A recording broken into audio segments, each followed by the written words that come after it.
മേടക്കൂറ് അശ്വതിയും ഭരണിയും കാർത്തിക ആദ്യത്തെ കാൽഭാഗവും കാര്യവിജയം അംഗീകാരം സുഹൃത്ത് സമാഗമം ഇവ കാണുന്നു. ആഗ്രഹങ്ങൾ നടക്കാം, യാത്രകൾ ഫലവത്താകാം.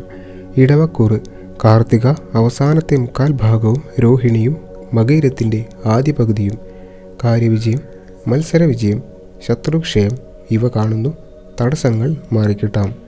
മിഥുനക്കൂറ് മകയിരത്തിൻ്റെ അവസാന പകുതിയും തിരുവാതിരയും പുണർത്തത്തിൻ്റെ ആദ്യത്തെ മുക്കാൽ ഭാഗവും കാര്യതടസ്സം സ്വസ്ഥത കുറവ് ശരീരസുഖക്കുറവ് ഉദരവൈഷമ്യം യാത്രാതടസ്സം ഇവ കാണുന്നു. സന്ധ്യ മുതൽ ഗുണദോഷ സമ്മിശ്രം. കർക്കടകക്കൂറ് പുണർത്തം അവസാന കാൽഭാഗം പൂയം ആയില്യം കാര്യതടസ്സം സ്വസ്ഥതക്കുറവ് പ്രവർത്തനമാന്ദ്യം ഇവ കാണുന്നു. സായാഹ്നം മുതൽ ഗുണദോഷ സമ്മിശ്രം.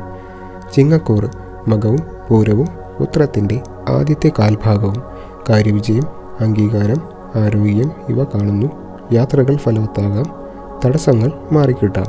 കന്നിക്കൂറ് ഉത്രത്തിൻ്റെ അവസാന മുക്കാൽ ഭാഗവും അത്തവും ചിത്തിര ആദ്യത്തെ പകുതിയും കാര്യപരാജയം അഭിമാനക്ഷതം നഷ്ടം ഇവ കാണുന്നു. സന്ധ്യ മുതൽ കാര്യങ്ങൾ കുറേശ്ശെ മെച്ചപ്പെടാം.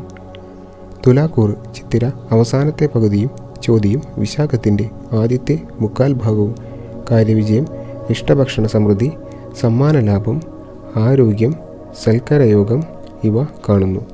വൃശ്ചികക്കൂറ് വിശാഖത്തിൻ്റെ അവസാനത്തെ കാൽഭാഗവും അനിഴവും തൃക്കെട്ടയും കാര്യതടസ്സം സ്വസ്ഥതക്കുറവ് അലച്ചിൽ ചെലവ് ധനതടസ്സം യാത്രാവൈഷമ്യം ശരീരസുഖക്കുറവ് ഇവ കാണുന്നു. സായാഹ്നം മുതൽ കാര്യങ്ങൾ കുറേശ്ശെ ഭേദപ്പെടാം. ധനുക്കൂറ് മൂലവും പൂരാടവും ഉത്രാടത്തിൻ്റെ ആദ്യത്തെ കാൽഭാഗവും കാര്യവിജയം ധനയോഗം ബന്ധു സമാഗമം ഇവ കാണുന്നു. യാത്രകൾ ഫലവത്താകാം. മകരക്കൂറ് ഉത്രാടത്തിൻ്റെ അവസാനത്തെ മുക്കാൽ ഭാഗവും തിരുവോണവും അവിട്ടത്തിൻ്റെ ആദ്യ പകുതിയും കാര്യവിജയം അംഗീകാരം ആരോഗ്യം ഇവ കാണുന്നു. തൊഴിലന്വേഷണങ്ങൾ ഫലവത്താകാം. കുംഭക്കൂറ് അവിട്ടത്തിൻ്റെ അവസാന പകുതിയും ചതയവും പൂരുരുട്ടാതി ആദ്യത്തെ മുക്കാൽ ഭാഗവും കാര്യതടസ്സം ശരീരസുഖക്കുറവ് പ്രവർത്തനമാന്ദ്യം ഇവ കാണുന്നു. സന്ധ്യ മുതൽ കാര്യങ്ങൾ കുറേശ്ശെ മെച്ചപ്പെടാം. മീനക്കൂറ് പൂരുരുട്ടാതിയുടെ അവസാനത്തെ കാൽഭാഗവും ഉത്രട്ടാതിയും രേവതിയും കാര്യപരാജയം അപകടഭീതി നഷ്ടം ഇവ കാണുന്നു. സായാഹ്നം മുതൽ കാര്യങ്ങൾ കുറേശ്ശെ മെച്ചപ്പെടാം.